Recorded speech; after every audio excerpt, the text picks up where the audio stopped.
श्रीमद् भागवत गीता यथारूप। मानवीय गणना के अनुसार 1000 युग मिलकर ब्रह्मा का एक दिन बनता है और इतनी ही बड़ी ब्रह्मा की रात्रि भी होती है। तात्पर्य: भौतिक ब्रह्मांड की अवधि सीमित है, यह कल्पों के चक्र रूप में प्रकट होती है। यह कल्प ब्रह्मा का एक दिन है जिसमें चतुर्युग, सत्य, त्रेता, द्वापर तथा कली के 1000 चक्र होते हैं। सतयुग में सदाचार, ज्ञान तथा धर्म का बोलबाला रहता है और अज्ञान तथा पाप का एक तरफ से नितांत अभाव होता है। यह युग 17,28,000 वर्षों तक चलता है। त्रेता युग में पापों का प्रारंभ होता है और यह युग 12,16,000 वर्षों तक चलता है। द्वापर युग में सदाचार तथा धर्म का ह्रास होता है और पाप बढ़ते हैं। यह युग 8,64,000 वर्षों तक चलता है।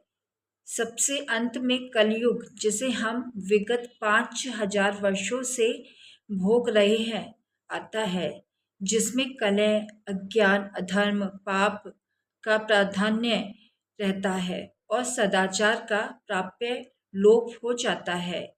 यह युग 4,32,000 वर्षों तक चलता है। इस युग में पाप यहाँ तक बढ़ जाते हैं कि इस युग के अंत में भगवान स्वयं कल्कि अवतार धारण करते हैं, असुरों का संहार करते हैं, भक्तों की रक्षा करते हैं और दूसरे सद्गुण सतयुग का शुभारंभ होता है। इस तरह यह क्रिया निरंतर चलती रहती है।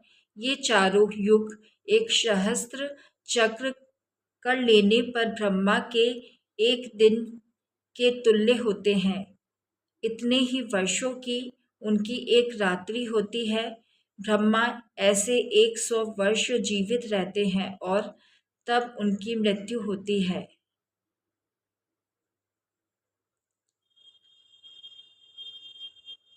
इन गणनाओं से ब्रह्मा की आयु अत्यंत विचित्र तथा न समाप्त होने वाली लगती है, किंतु नित्यता की दृष्टि से यह बिजली की चमक जैसी अल्प है।